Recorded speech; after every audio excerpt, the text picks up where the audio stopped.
heard the telephone ring, right? No, the telephone's cut off. I tried calling the police earlier. Yeah, that's what I figured.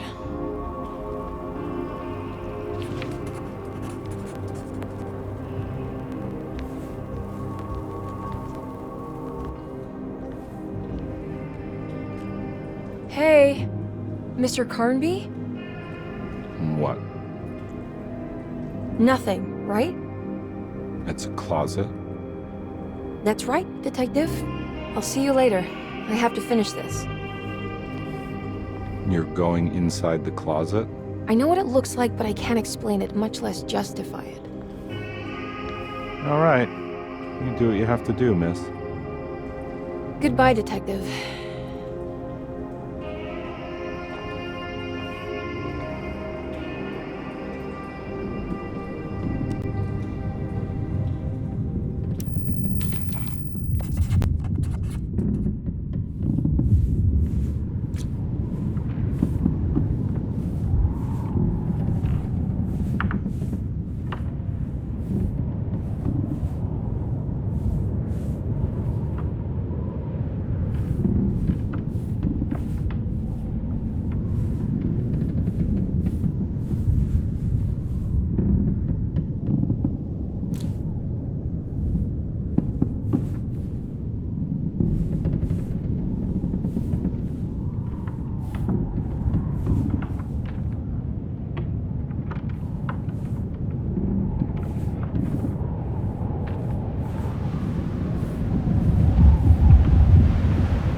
What can be said about Jacob van Ostad without evoking contempt or apologia?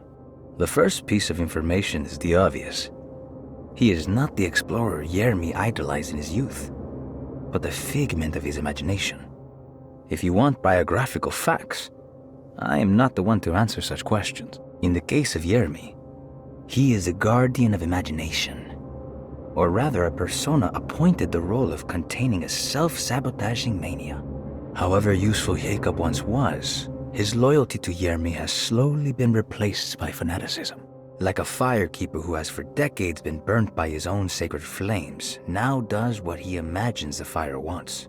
Jeremy has lost all control over Jacob and suffers greatly because of him, but is admittedly also still invigorated by his labor. In the plainest of words, Jacob keeps Jeremy sick so he can remain Jeremy.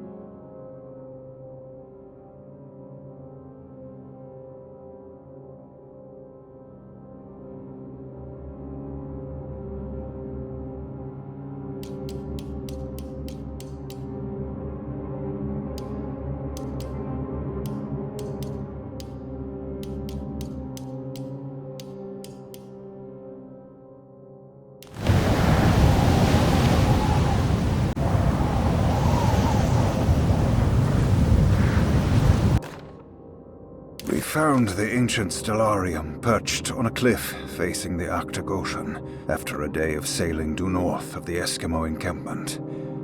Jacob van Ostad was our most keen member of the expedition. He had been chasing down the source of a peculiar type of crystallized metal present in several sacred items among the natives on the northeast coast of Greenland.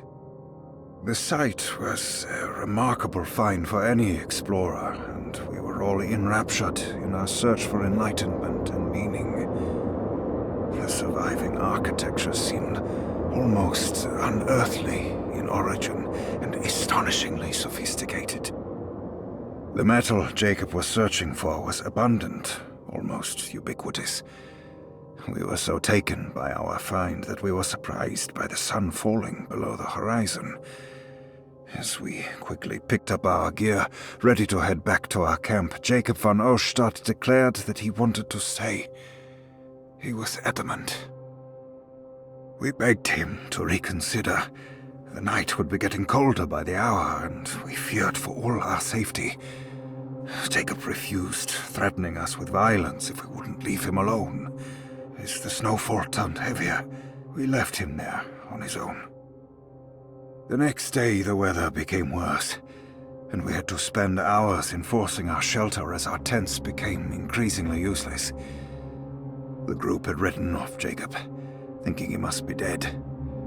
I had an urge to make one final attempt to save him, so I headed out as darkness fell with a handful of flares and headed toward the coast and up the climb, towards the Stellarium. That's when I saw him, transfixed by a burning sky, that celestial lantern. Jacob keeled over and let out a painful shriek that struck me with such fear and pity. He was crying in agony, for the cold weather had ravaged his flesh.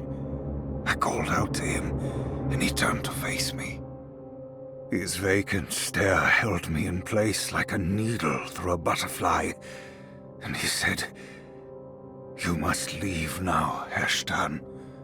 Go, and never come back." And so I left.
found the ancient Stellar.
What do you want?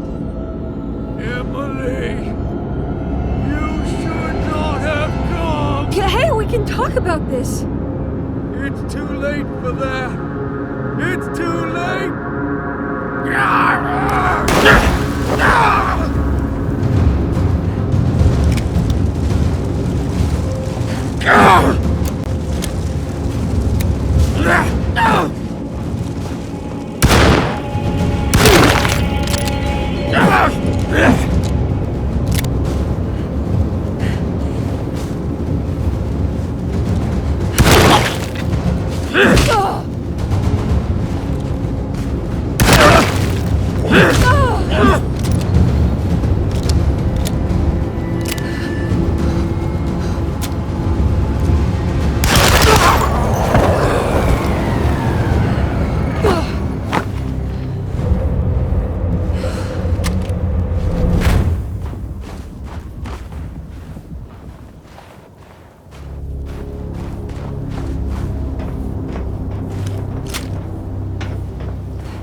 I did everything you wanted to break the pact.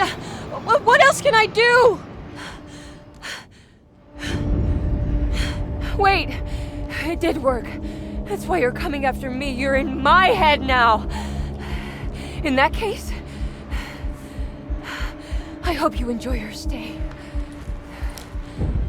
Emily, stop! Don't worry. We got you.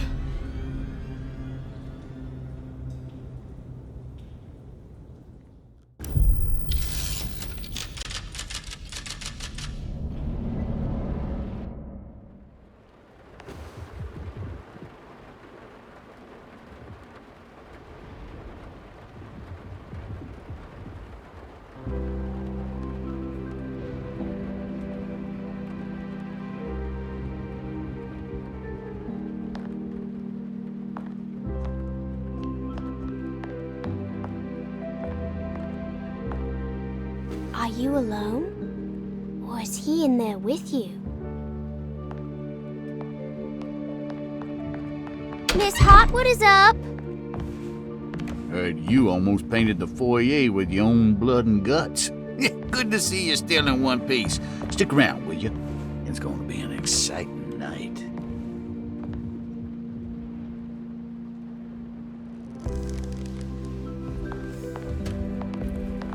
Good to see you made it, miss.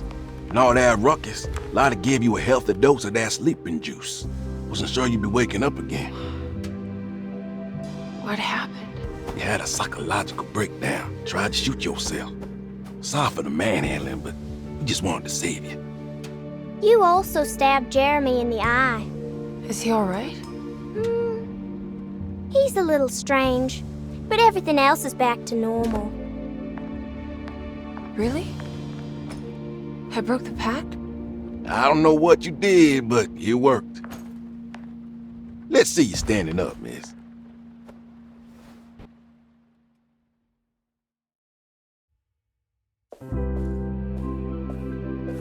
Jeremy, are you okay?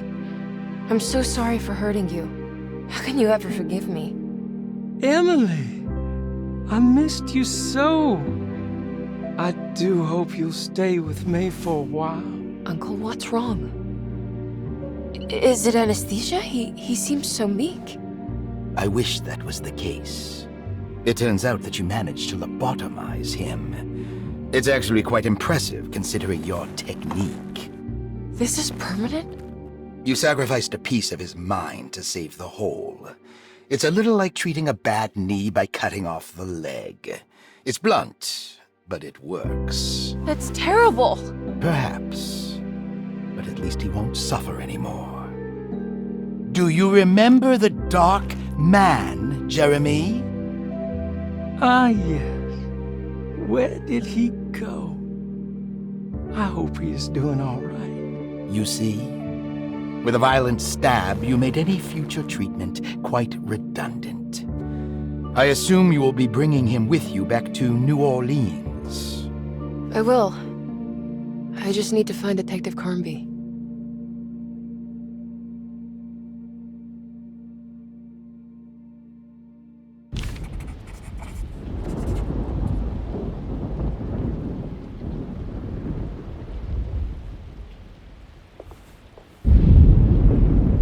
I'll be back soon, Jeremy. Then we'll go back to the city. How fun. I do like riding in the motor car.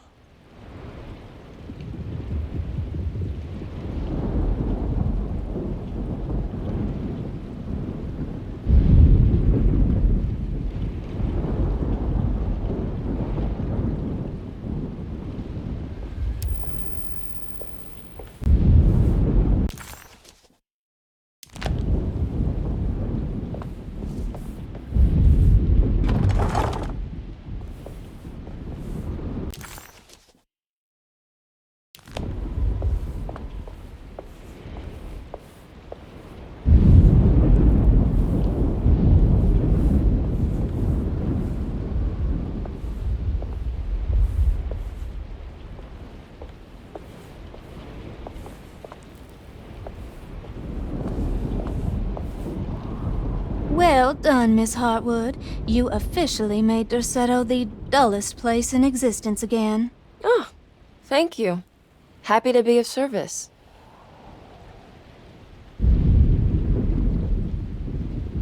Have you seen Detective Carnby anywhere? Still chasing that lovable Palooka around, are you? I'm sure you'll find him.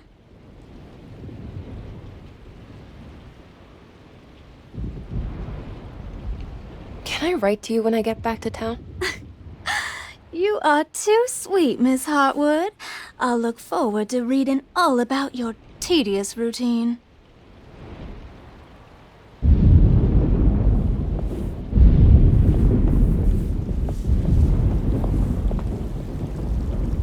Good to see you're still with us, miss. Are you hungry? No, thank you. I'm still a bit woozy.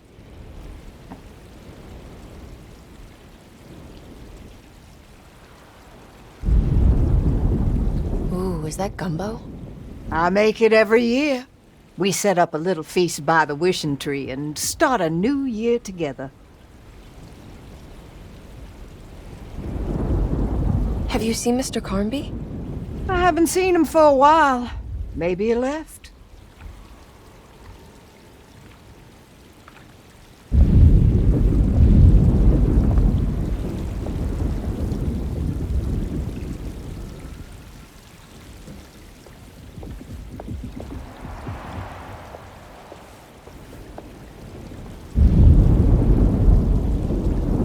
I almost forgot this was here. Very hard of Derceto, you know.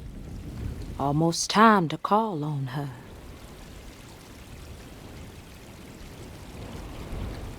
What is it that you do? Is it like the voodoo rituals you read about in the papers? I don't know, miss. I never saw one up close. My family has always been suspicious of the hoodoo.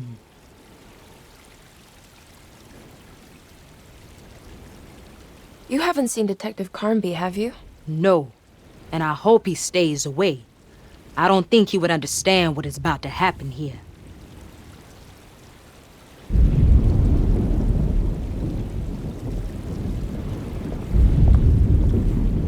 Do you know what's about to happen here? Just a little ceremony we do each year on the eve of St. John. We raise our glasses to the old wishing tree here and ask for a better year.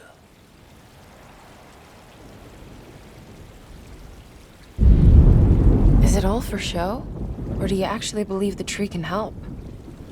Well, I guess some of us do.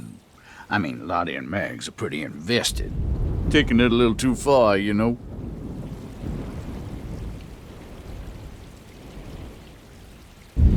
Sounds like you might be in a cult. Yeah, I can see how you think that.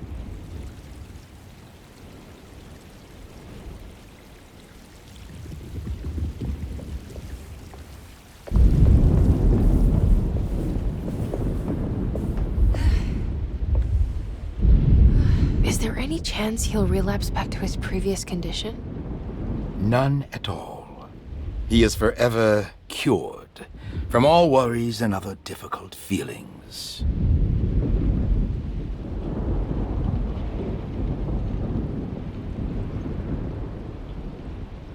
Have you seen Detective Carnby? I'm sure he's around here somewhere, poking and prodding.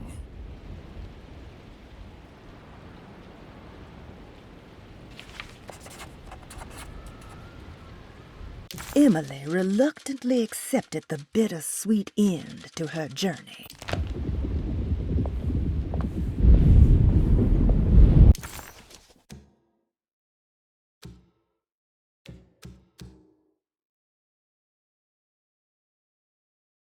Emily reluctantly accepted the bittersweet end to her journey. She had found Jeremy and brought him back to Derceto, but at what cost? Partial blindness and permanent brain damage. Maybe it was for the best, she tried to tell herself. Jeremy did seem more docile, happier even, and whatever spell of insanity she had suffered herself, everything was finally set right.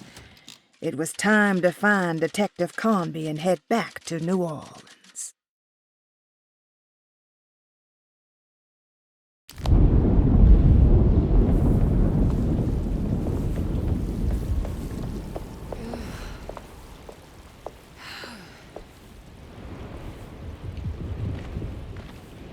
What are you doing?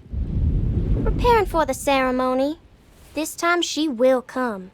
I'm sure of it.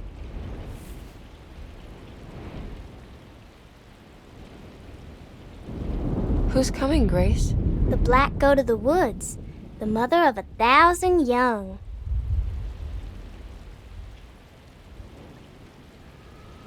I hope you find what you're looking for, Grace. Whatever it is that you need. That's a terrible thing to say.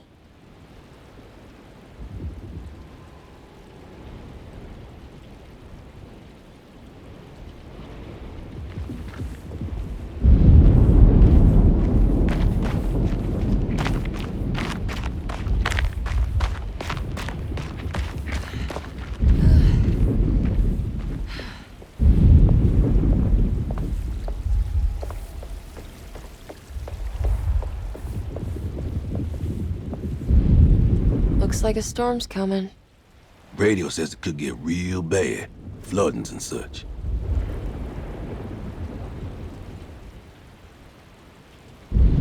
I should probably get moving before the weather gets worse. Have you seen Detective Carnby? Not for a while, but he says he's gonna wait for you.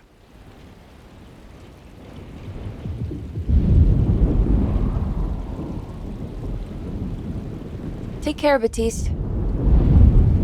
You too, Miss Emily.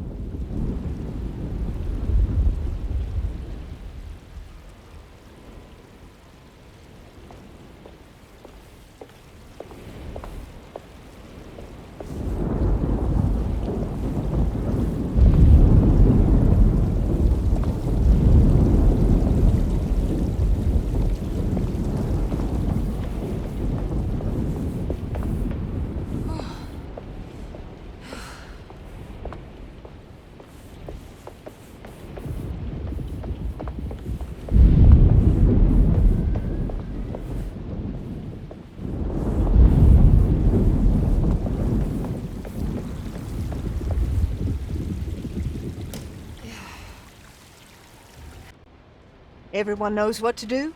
Y'all know the new words. Mrs. Thompson, we talked about this. I'm not sure everyone is comfortable. Doctor, I insist. This is important. We've waited for so long, Doctor. Let's just go with the old song. Not every change is an improvement. Boss, good or bad, we need to move forward. All in, Doc. Let's bet it all. But we don't know what we're dealing with. It'll be okay, Doctor. Better even.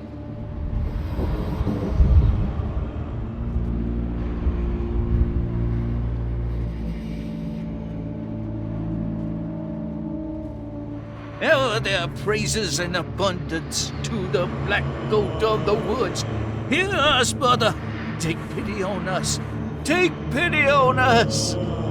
Ever their praises and abundance to the Black Goat of the Woods.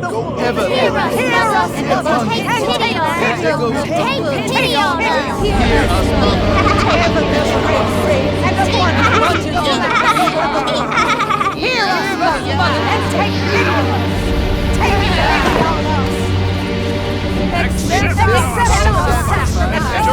Judge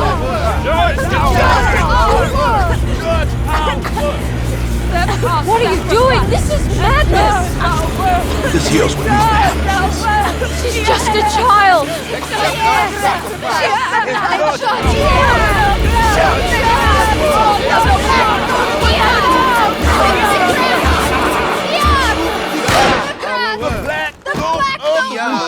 With 1,000 young!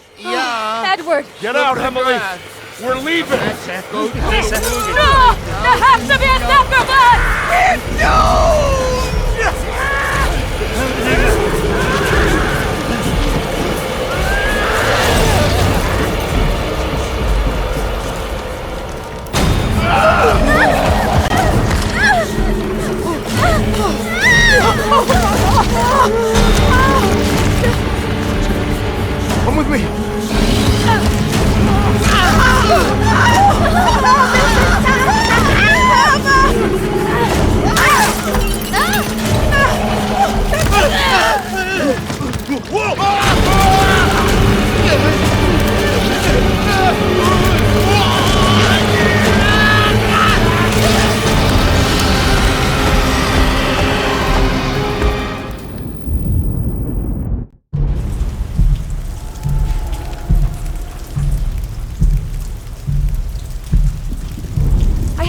that thing! It's gonna kill everything in its way!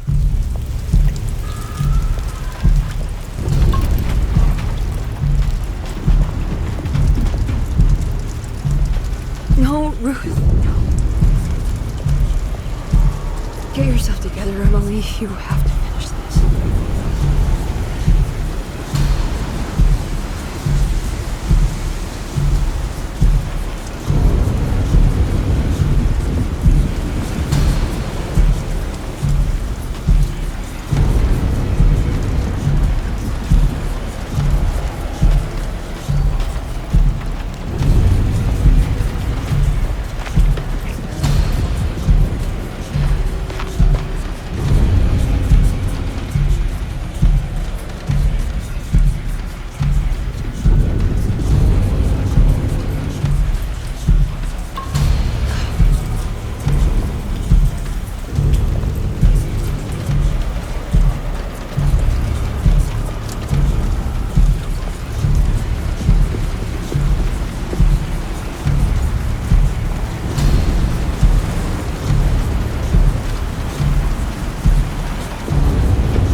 Emily, are you alright? I don't understand anything that just happened. What was that? The whole gang was a cult dedicated to something called the Black Goat of the Woods. I've been trying to gather as much information as I could. It was only after you started talking about monsters that I thought maybe there was some truth to all the nonsense I was finding. Where's Jeremy? Uncle! Are you alright? Everything is out of order. This isn't the way the story goes. I shouldn't be alive. Don't say that. You made it out. Be happy. Okay?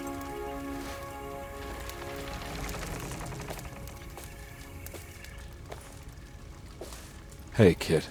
You doing alright? It wasn't what I expected, but you can't always get what you want.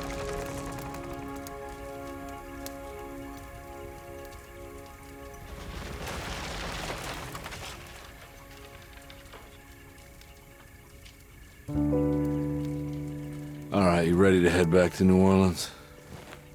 Come on, Jeremy. Let's go. Can I come? Don't leave her. You have to take her to Hell's Kitchen. What on earth are you talking about?